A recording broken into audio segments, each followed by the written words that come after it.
اعوذ بالله من الشیطان الرجیم بسم الله الرحمن الرحیم. ډیرو ګرانو مینوالو، زه یم اقبال حسین اقبال. خبرونو سره ما تعلق دی. تاسو به ما د ټلویزیون په شیشې باندې کسوئ. زه یو خپل عوام ته، خپلو کورمیوالو ته، بلکې او ټول پاکستانیانو ته یو میسج ورکوم د تاسو اطلاع دپاره. دا مهم د پولیو د څاڅکو ورکولو مهم د میاشتې 13 اګست نه به انشاءالله شروع کیږي. مهرباني وکړئ د محکمه صحت سره پوره توان. لکه تاسو ته دا معلومه دی څه ډېر وخت نه د پولیو خلاف یو کمپین روان دی، هلې ځلې روانې دي. ډیر ملکونه داسې دي چې هغوی هغه شاید څه کومه دی کوم پولیو مرض دی هغه یې ختم کړی دی. هغه په دې واجب باندې چې هغوی خلکو فل تعاون هغه سره وکړو، محکمه صحت سره، خپل حکومت سره. نو ډیر ملکونه داسې دي چې هغه پولیو نه بالکل پاک دي، خو بدقسمتي نه 2-3 ملکونه داسې دي لکه افغانستان کسې یا د مو ملک پاکستان کسې، یو نایجیریا متعلق دا خبره کیږي چې هغه ځای کې اوس هم پولیو مرض شته دی.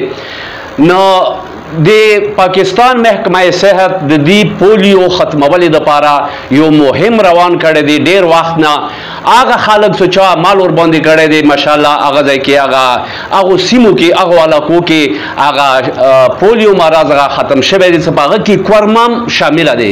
د کورمې خلکو هم لګیا دی ورسره تعاون کوي. زه به تاسو ته د دې خبرې یو مثال در کوم. څو ورځې وړاندې ما ټلویزیون لګولی و، خبرونه مو اورېدلو.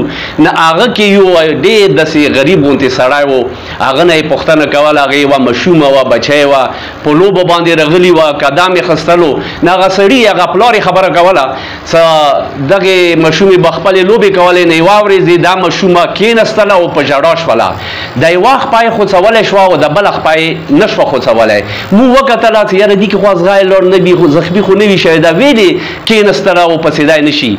نه هغه خبره کوله څه دا مو بوتلله ډاکټر ته. ډاکټر ته مو څه کله وښیله نو ډاکټر ډېر افسوس وکړو څه وروره دا خو پولیو مرض شکار شوي دی. پولیو مرض دي ته لګېدلی دی، ځکه یې دي دغه یې وخت پس کومه دی هغه شله شوي دی.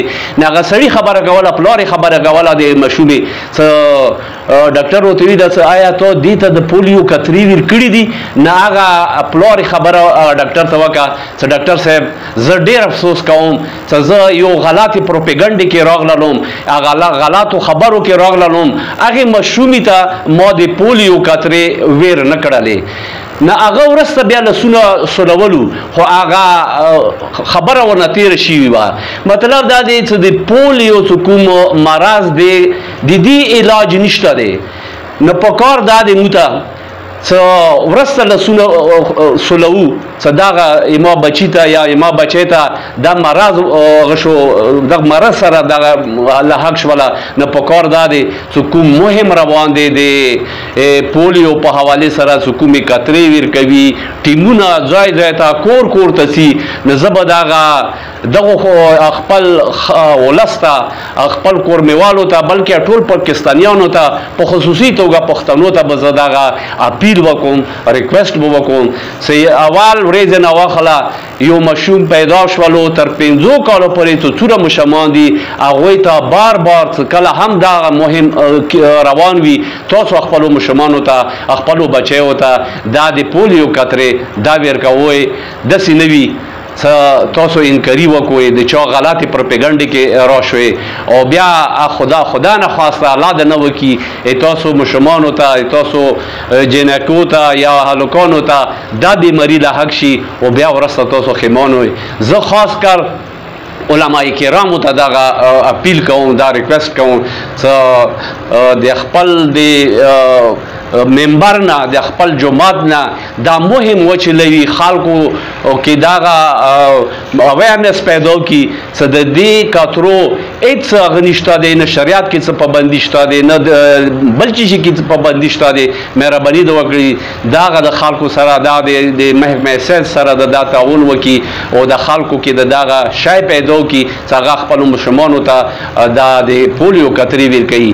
دې سره سره تاسو ته به معلومه وي یا به معلومه نه وي په دې باندې علما کرامو فتوی جاری شوي دي چې دغه دې کاترو مشرانو ته ورکول د دې هېڅ ممانعت نشته. نو زه یو ځل بیا کورمیوالو تاسو ته پاکستانیانو تاسو ته په خصوصي توګه پښتنو ته دا اپیل کوم، دا ریکویسټ کوم چې خپلو مشرانو ته دغه د پولیو قطرې دا ورکوئ او تاسو نه دا شی پاتې نه شي.